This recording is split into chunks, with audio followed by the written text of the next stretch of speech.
Olá, bom dia a todos, graça e paz a todos. Hoje nós teremos a segunda parte da nossa 14ª aula sobre os Evangelhos, sobre o capítulo 9 de Mateus. Vamos falar hoje do capítulo 9, versículo 9 até o versículo 13. Então que o Senhor Jesus esteja nos dando o discernimento e a sabedoria necessária para que nós possamos compreender a palavra, meditar nesta palavra e aprendermos de Deus, que não podemos servir a Deus se nós não conhecermos a Deus. Em nome de Jesus, amém. Bom, Mateus capítulo 9, versículo 9 até o 13. Partindo Jesus dali, viu um homem chamado Mateus sentado na coletoria e disse-lhe: segue-me. Ele se levantou e o seguiu. E sucedeu que, estando ele em casa à mesa, muitos publicanos e pecadores vieram e tomaram lugares com Jesus e seus discípulos. Ora, vendo isto, os fariseus perguntavam aos discípulos: por que come o vosso mestre com os publicanos e pecadores? Mas Jesus, ouvindo, disse: os sãos não precisam de médico, e sim os doentes. Ide, porém, e aprendei o que significa: misericórdia quero e não holocausto. Pois não vim chamar justos, e sim pecadores ao arrependimento. Bom, esse texto, então, ele nos fala sobre Mateus, um publicano, né? Jesus chamou ele, esse cobrador de impostos, para ser discípulo dele. Então, Mateus, ele era chamado publicano porque ele arrecadava impostos, né? O dinheiro público através da cobrança de impostos. Então, os publicanos, geralmente, eles eram pessoas ricas, abastadas, né? Tanto é que, se eles não fossem, eles não teriam como comprar o direito de arrecadar impostos, né, em determinadas áreas, e pela qual eles ficavam responsáveis perante o governo romano, e de entregar assim, uma determinada quantia prefixada anualmente, né?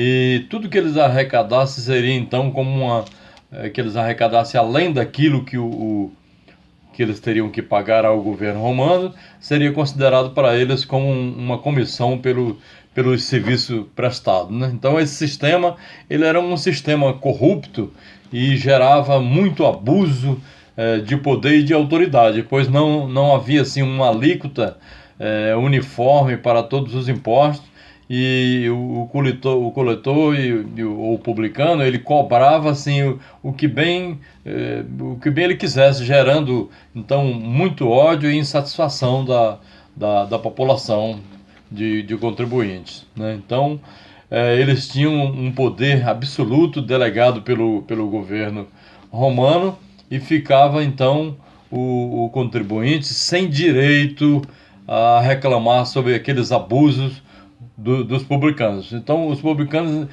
em face dessa situação, se constituíam então em pessoas ricas e abastadas, né? Então, nessa época, havia vários tipos de impostos, mas os principais impostos, né, que nós sabemos, era o imposto sobre a terra, né, que equivale ao nosso IPTU, IPTR, né? Então, todo pessoa que fosse proprietária de terras, ela era obrigada a pagar então esse tributo, né? Então o agricultor, por exemplo, ele era obrigado a pagar 1/10 de sua colheita de cereais, ou então ele pagava 1/5 da colheita de frutas e do vinho que ele produzisse. Então esse imposto, ele deveria ser pago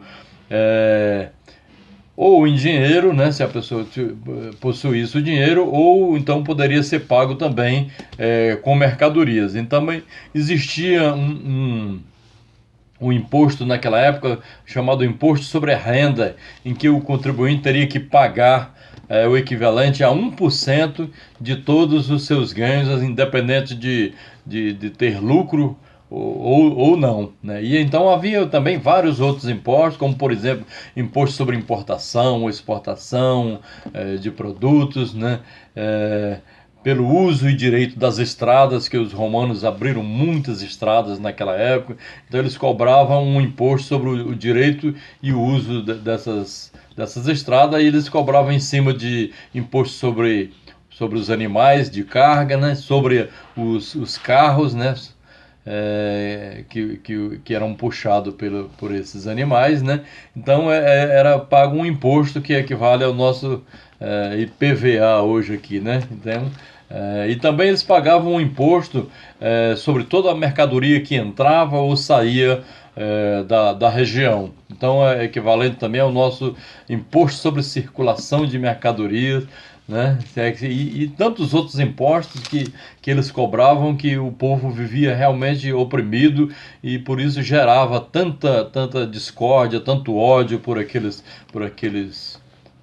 coletores de impostos. Se formos enumerar o tanto de imposto, né, com certeza o nosso estudo hoje ficaria bastante extenso. Então, geralmente, esse direito de arrecadar imposto, ele era vendido a pessoas influentes que fossem naturais daquela região, pelo fato de que essas pessoas, sendo naturais da região, eles conheciam perfeitamente todos os contribuintes, né, e eram sabedores da real situação em que se encontravam aquelas pessoas, impossibilitando então aqueles contribuintes de virem a sonegar o imposto, por eles conhecerem a situação. Então, por esse motivo, os publicanos eles eram odiados por todos, né, por serem considerados como se fossem traidores da pátria, né, ao prestarem serviço aos conquistadores, né, que eram os romanos, e constituindo assim opressores da sua própria pátria, né, em detrimento do empobrecimento dos seus concidadãos. Bom, eles eram também considerados como pessoas desonestas e que aumentavam sobremaneira os impostos das pessoas, né, dos cidadãos, e ainda enganava o governo romano também através do suborno. Eles eram subornados pelos ricos proprietários, né, e recebiam propinas para manipular, né, o valor da colheita, e assim aquela pessoa rica pagar menos impostos, e pagavam para eles um valor a título de propina, fazendo assim isso, lesando, né, o governo romano então de receber parte desses impostos. Então os publicanos também, a eles, por causa dessa situação, era vetado o acesso às sinagogas. Eles não podiam frequentar as sinagogas porque eles eram incluídos, né, pela lei judia, na mesma categoria de animais impuros. Eram considerados como se fossem animais impuros, né, aos quais eram aplicados os dispostos lá na lei, descrito lá em Levítico, capítulo 20, versículo 5. Também eles não podiam serem testemunhas em tribunais, e se igualavam a ladrões e assassinos. Quando se falava dessas pessoas, eles eram incluídos no meio dessas pessoas, né? Ladrões e assassinos. Ladrões, assassinos e publicanos, era tudo uma classe só. Então Jesus, quando chamou Mateus para segui-lo, ele sabia que estava chamando um pecador a quem todos odiavam. Jesus sabia disso, mas Jesus não olhava o exterior da pessoa, né? Jesus olhava sim o interior da pessoa, e ele sabia que aquele homem não seria ou seria um grande trabalhador para a sua obra, né? Ele enxergava nele não o que a pessoa ele não enxergava o que era Mateus, mas ele enxergava o que Mateus poderia ser, o que ele poderia representar no reino de Deus. Então, nesta época,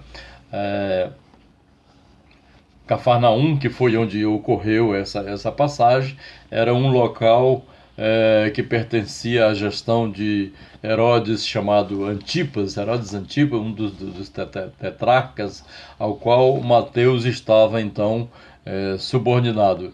E esse local, Cafarnaum, ela constituía-se numa rota de comércio pela qual entrava e saía do território. Era a única porta de entrada e saída do território dominado por Herodes Antipas, né? Então era bastante provável que Mateus também já havia encontrado Jesus outras vezes, em outras ocasiões, né? E Mateus parece que respeitava muito Jesus pela autoridade com que Jesus falava a verdade, né? E isso talvez tenha tocado o coração de Mateus, gerando nele uma vontade irresistível e um arrependimento pela vida que ele levava, então gerando nele aquela grande expectativa de uma nova vida. E agora ali, né, estava em frente a ele Jesus lhe dizendo: segue-me. Bom, Mateus então não teve dúvidas, Mateus não vacilou, ele sentiu naquele chamado, o chamado de Deus, e ele levantou-se e seguiu Jesus. E Mateus sabia, naquele momento, né, que o caminho de Deus havia se aberto para ele. Esse caminho se abriu à sua frente e ele jamais poderia perder essa grande oportunidade, né, pois ele foi escolhido pelo Pai, né? Ele foi escolhido pelo Pai e dado ao Filho para a grande obra da redenção do povo de Deus. E ele sabia que toda aquela riqueza que ele acumulara enquanto coletor de impostos, republicano, não se comparava à riqueza, né, que agora lhe era oferecida pelo Rei dos Reis, o Senhor dos Senhores, ao dizer: segue-me. Então era muito privilégio. Então Jesus, o texto diz que Jesus comeu então na casa de Mateus. Sabemos que não nesse texto de Mateus que fala que era casa de Mateus, mas no texto de Lucas, no capítulo 5, versículo 27, nós sabemos então que o banquete aconteceu na casa de Mateus ou Levi, como Lucas o chama. Então, nesse local encontravam-se também muitos pecadores e publicanos, e todos estavam à mesa com Jesus. Então, os escribas e fariseus então criticaram, né, Jesus por esse ato de estar à mesa com pecadores. Então Jesus disse que veio para procurar pecadores e não os justos. Então, o uso dessa palavra justa parece até que Jesus usou de um pouco de ironia, né, no que se refere a pessoas que se justificam a si mesmo, né, pois nós sabemos que lá em Romanos 3, versículo 10, o apóstolo Paulo diz que não há um justo, nenhum sequer. Então, Jesus, quando falou isso, ele usou de ironia para com os fariseus. Então, por hoje, a nossa aula está terminando, né? Na semana seguinte, nós teremos, então, a terceira parte dessa 14ª aula, que nós iremos falar do capítulo 9, versículo 14, e provavelmente até o versículo 17. Que Deus esteja com todos nós e que nós possamos meditar sobre essa aula, sobre essa palavra que foi dita agora, e que a semana que vem nós possamos encontrar com a paz de Deus. Que Deus abençoe a todos, em nome de Jesus, e até a semana que vem.